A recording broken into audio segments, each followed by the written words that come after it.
ही हरिकीर्तन संस्थेचे मान्यवर दुर्गा मंदिर समितीचे पदाधिकारी, उपस्थित सज्जन माता, नारद हे भक्तीचे आद्य भाष्यकार आहेत. त्यामुळे नवविधा भक्तीमध्ये कीर्तन हा एक प्रकार येतो. त्या कीर्तनाचे अनेक प्रकार, नामसंकीर्तन वगैरे वगैरे, पण महाराष्ट्राचा मौलिक लीला संकीर्तन हा प्रकार, या सगळ्या गोष्टींचे ते आद्य म्हणवले जातातच. आणखीन एक गोष्ट सांगितली ती बरोबरच आहे, ते पत्रकार आहे, आद्य पत्रकार. परंतु त्यांना पत्रकार का म्हटलं असेल असं जर विचारलं तर प्रामुख्याने लोक जे सांगतील की ते बातम्या इकडच्या तिकडे द्यायचे, वर्तमान सांगायचे आणि कळ लावायचे. परंतु हे याला एखाद्या गोष्टीचे काही सहज परिणाम इकडे तिकडे असतात, तसे हे करणार हे काही मुख्य नाही. नारदांची भूमिका असो किंवा पत्रकारांची समाज जीवनात भूमिका, ती जनसंवाद माध्यम म्हणून, आणि हा जनसंवाद का करायचा असतो? लोकांना कळावं. का कळावं? तर रामदास स्वामींनी असं म्हटलं आहे की जनांचा प्रभाव चालीला तर कार्यभाग नीट आहे, आणि तो ठाई ठाई तुंबला तर विनाश होतो. समाज जीवनाची धारा अखंड चालते, ती या जीवनातून चालते. आणि जीवन, प्रकृती हे नश्वर असल्यामुळे, म्हणजे प्रवाह एक असतो, पण त्यात जीवांचं येणं जाणं हे तात्पुरतं असल्यामुळे त्या नित्य परिवर्तनशील अशा जगामध्ये चांगले वाईट सगळे प्रसंग येतात. मनुष्याला जन्म का मिळतो? तर त्यांनी श्रेय प्रेय दोन्ही प्राप्त करावं म्हणून. प्रियाचा नंबर दुसरा आहे, श्रेयाचा नंबर पहिला आहे. प्रसंगी प्रियाचं बलिदान करूनही त्यांनी श्रेय प्राप्त केलं पाहिजे. परंतु या जीवनधारेमध्ये पुष्कळ अशी स्थानं असतात की तो मोहित होऊन श्रेय सोडून प्रियाच्या पाठीमागे लागतो.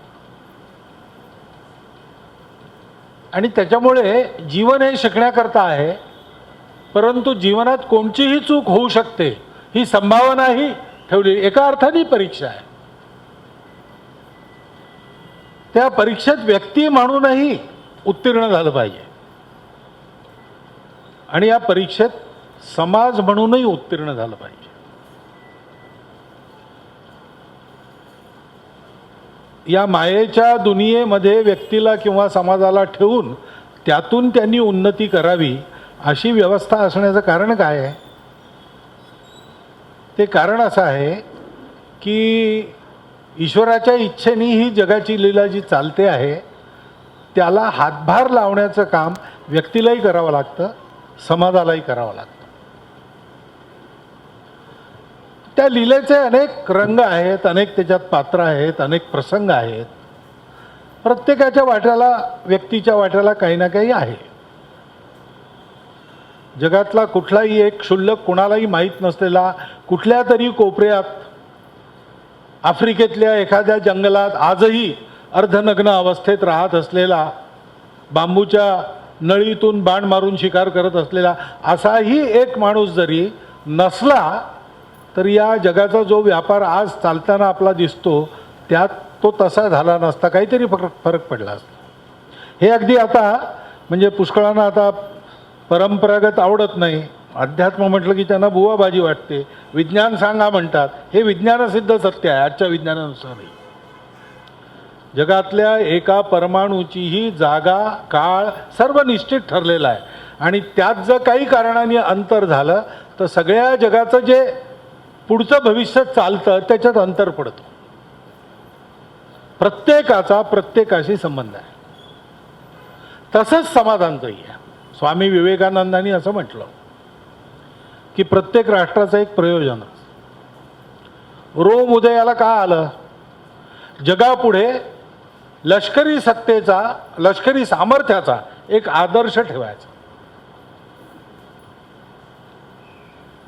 असं प्रत्येक राष्ट्राचं काही ना काही प्रयोजन आहे. ते प्रयोजन सिद्ध करण्याकरता त्यांचा जन्म होतो, त्यांचा उत्कर्ष होतो आणि ते प्रयोजन सिद्ध झाल्यावर त्या प्रयोजनाची जरूर संपल्यानंतर त्या राष्ट्राचा विलय होतो. म्हणून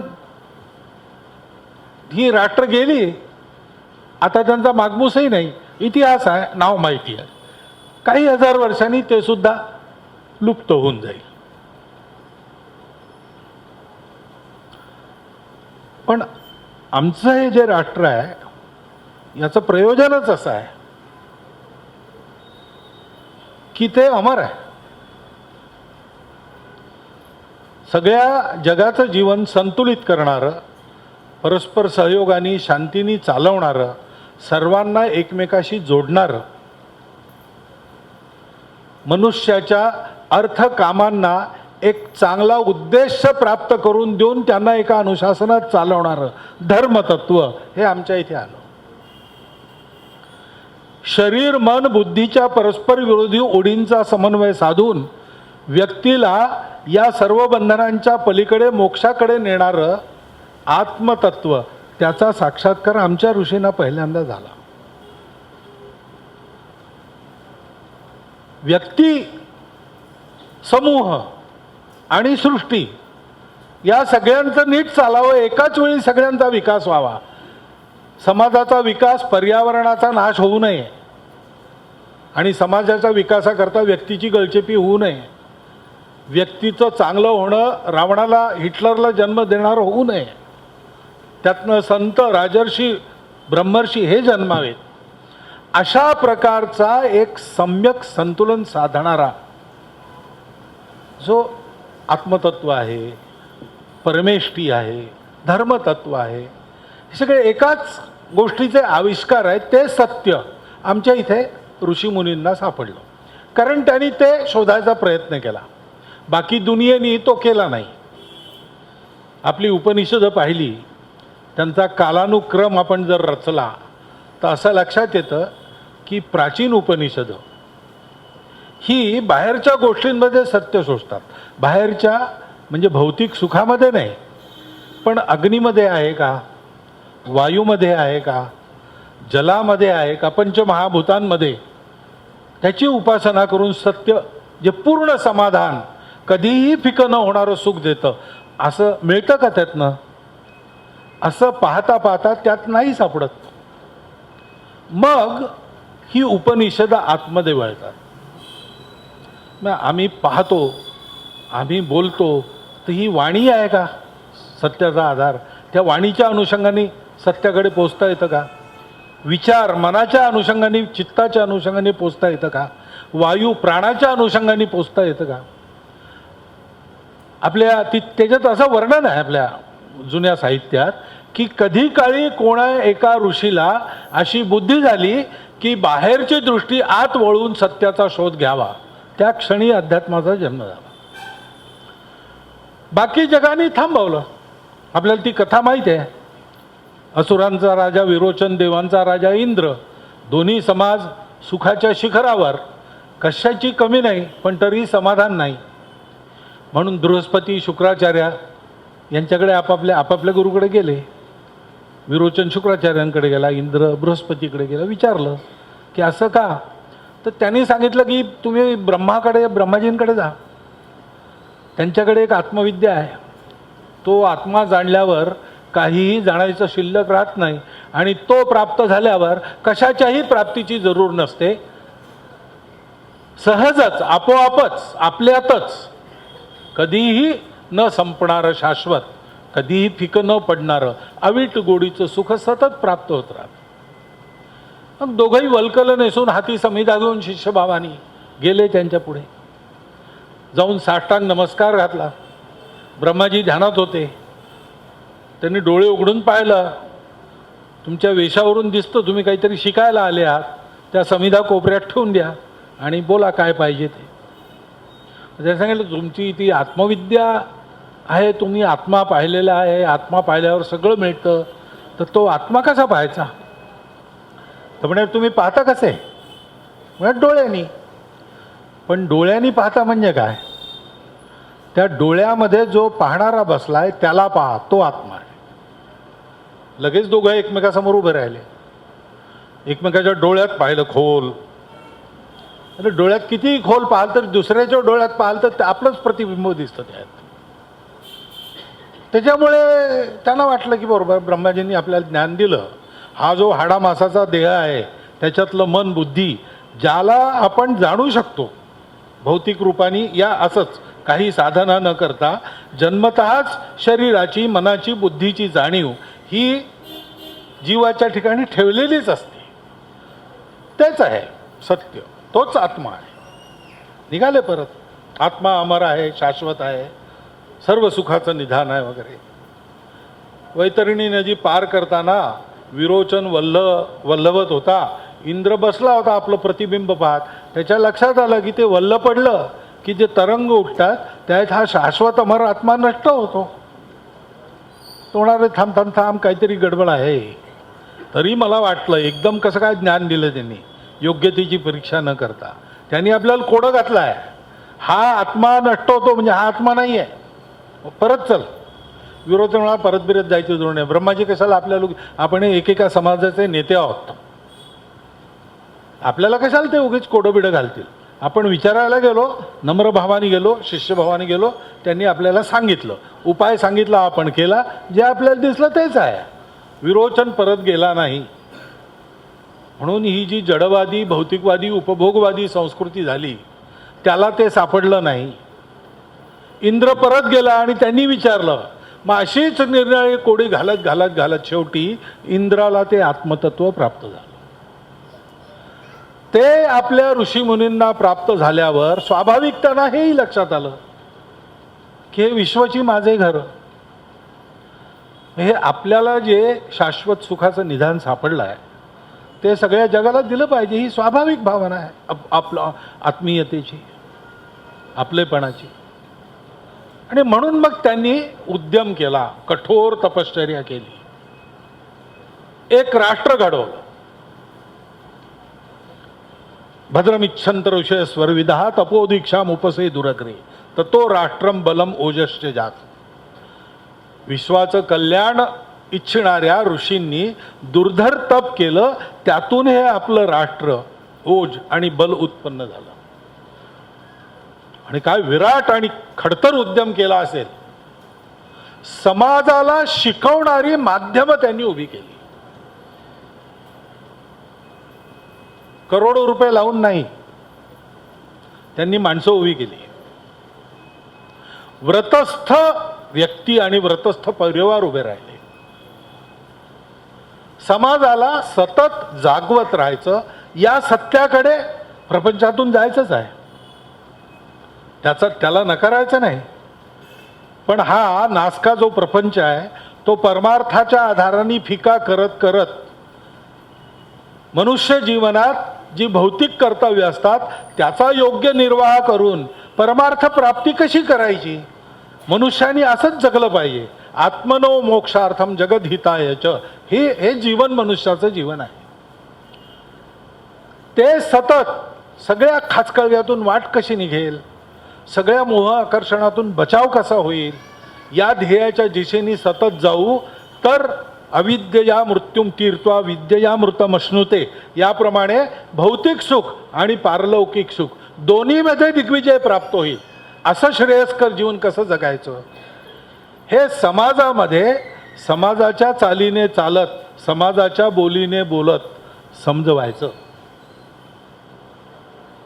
ह्याच्याकरता किती पद्धती उत्पन्न केल्या. आज आपण ज्यांना भटके आणि विमुक्त म्हणतो, डिनोटिफाईड, ज्यांना इंग्रजांनी अपराधी म्हटलं, स्वातंत्र्यानंतर त्यातल्या काही लोकांचा अपराधी शिक्का निदान कागदावर तरी काढून घेतला, म्हणून ते विमुक्त आणि ते भटके आहेत. हे का भटके झाले? ह्यांना परिस्थितीने भटकं नाही केलं. समाजामधला एक एक गुण या परमार्थाच्या आधाराने वाढवायचा, म्हणून त्या एक एक कलेचं व्रत घेऊन समाजाला ते शिकवण्याकरता कुठे घर न बांधता, कुठे एका ठिकाणी न राहता ती कुटुंब संचार करत राहिली. देशाच्या पारतंत्र्यामध्ये सतत स्वातंत्र्याचा जागर करत लढत राहिली. असे ते आपले लोक आहेत. ही अशी किती किती करोडो लोक असतील एवढ्या मोठ्या देशामध्ये, हिमालयापासून कन्याकुमारीपर्यंत, पूर्वेपासून पश्चिमेपर्यंत सगळीकडे यांचा संचार होत राहिला. कीर्तन संस्था ही त्यातली एक पद्धत आहे. हे समाज संवादाचं माध्यम आहे. आणि हा जो समाज संवाद असतो, तो आज जो समाज संवाद चालतो तो शब्दांनी चालतो. शब्दाच्या मागे काय आहे ते पाहू नये. जसं ऋषीचं कुळ आणि नदीचं मूळ शोधू नये, तसं बोलणाऱ्याचं प्रत्यक्ष आचरण काय आहे ते शोधायच्या भानगडीत पडू नये. असं दिसतं, त्याचा परिणाम होत नाही. कितीतरी शाळा कॉलेज आहेत चांगलं वागणं शिकवणारी, सगळ्या युनिव्हर्सिटीत तेच चालतं. सगळ्या कुठेही असत्याचा उपदेश होत नाही. चोरी, डाकू कशा, दरोडा कसा घालायचा हे शिकवणारं नाही आहे कोणी. पण ते न शिकवता सुद्धा कलियुगात वाढत राहतं. आणि जे शिकवल्या जातं, कानी कपाळी ओरडल्या जातं, त्याचा परिणाम होत नाही. का होत नाही? हा समाज संवाद असा नसतो. कीर्तन संस्थेचा समाज संवाद चालतो तो लोकांना वाटतं ती एक कला नाही आहे ती. काही काही लोकांना वाटतं ती आजीविका नाही आहे ती. हे आपाततः अनुषंगाने येणारे सगळे. कीर्तनात कला उपयोगी आहे. कीर्तनकाराची आजीविका चालते, कारण तो व्रतस्थ होऊन समाज संवाद करतो. तो स्वतःच्या आजीविकेसाठी काही करत नाही. पण कीर्तन हे काय आहे तर हे जीवन जगून दाखवायचं आणि जे जगतो ते बोलायचं. बाबासाहेब सालपेकरांची शताब्दी आपल्याला साजरी करावीशी का वाटते? नागपूर विदर्भात त्यांचं नाव का होतं? कारण त्या घराण्याची बोलल्याप्रमाणे चालण्याची परंपरा आहे. आधी केले आणि मग सांगितले अशी परंपरा. आता मी येत होतो, तुम्ही जे म्हटलं ते अगदी, म्हणजे तुम्ही जे नंतर म्हटलं त्याचं अगोदर प्रत्यंतर मला आलं. विक्रमजी आमचे म्हणत होते, मी त्यांचं कीर्तन ऐकलेलं आहे. आमच्या हनुमान नगरात दासनवमीच्या याच्यात ते नेहमी कीर्तन व्हायची. मी नवनाथांची कथा त्यांच्याचकडून ऐकली. मी बाळ चिलया त्यांच्याचकडून ऐकला. आणि शाळा संपली की आम्ही सरळ तिथे जाऊन बसायचो. आणि थोडं निरूपण वगैरे त्या वयात कंटाळणं, पण नंतर जी कथा व्हायची ती अशी जिवंत वाटायची. का असं होतं? हे कीर्तनासारखा विषय तरुण मुलांना आणि लहान मुलांना ऐकावा असा वाटतो. असं का? विक्रमजी शाळेत होतो तो काळ काही फार जुना नाही. सिनेमाचं प्रचंड आकर्षण, क्रिकेटचं प्रचंड आकर्षण त्याही काळात होतं. पण तरीही नागपुरातले तरुण कीर्तन ऐकायला बाबासाहेबांची जायचे. कारण काय? कला एक फॅक्टर आहे, कला एक भाग आहे त्यातला. पण मुख्य गोष्ट आहे की जे शब्द आहे त्या शब्दामागे आचरणाची तपस्या आहे. वैदर्भीय हरिकीर्तन संस्थेनी मी जरी दुरून पाहत असलो तरी मला माहिती आहे कीर्तनातली ही जिवंत परंपरा जपली आहे. म्हणजे आधुनिक काळात कीर्तनाची संस्था काढायची आणि चालवायची हेच मुळात चांगल्या माणसांना धाडसाचं वाटेल, वाईट माणसांना वेडेपणा वाटेल. परंतु सतत 39 वर्ष ते चालू आहे आणि ते या चाकोरीत चालू आहे. याचंही कारण पुन्हा त्या जीवन परंपरेची प्रेरणा आहे. कीर्तन कसं असावं, कीर्तन असं असावं. पण कीर्तन असं का होतं? कारण कीर्तनकार असा असतो. त्याच्यामुळे त्यांच्या स्मृतिप्रित्यर्था जी आता कीर्तनं होतील, खरं म्हणजे एखाद्या कीर्तनानं मी राहिलो असतो, राहायला मिळालं असतं तर जास्त माझं हे बोलणं, आता जो संवाद मी करतो याच्यानंतर तो म्हणजे शब्द आहेत, त्याच्या पाठीमागे मी स्वतः ऐकणारे कीर्तन असं नाही आहे. काही नाही, दुसरी अगोदरपासून ठरलेली कामं आहेत. पण ती कीर्तनं ऐकली पाहिजेत आणि ऐकताना हे लक्षात ठेवलं पाहिजे की तो कीर्तनकार फक्त बोलत नाही. नारद मुनींपासून आजपर्यंतची जी परंपरा आहे त्याची पुण्याई त्या शब्दांच्या पाठीमागे आहे. कीर्तनकार आपापल्या परीने कीर्तन करताना त्या पुण्याईमध्ये आपण कमवून जोडत असतात. ती आपल्या देशाची कमाई होते, ती आपल्या समाजाची कमाई होते आणि त्या कमाईवर आपण जगतो आहोत. तुम्ही विचार करा जरा, जगात उदाहरण आहे का अशा देशाचं ज्यावर आणि 800 वर्ष परकीयांनी राज्य केलं आणि सर्व प्रकारांनी हा देश संपवायचा प्रयत्न केला.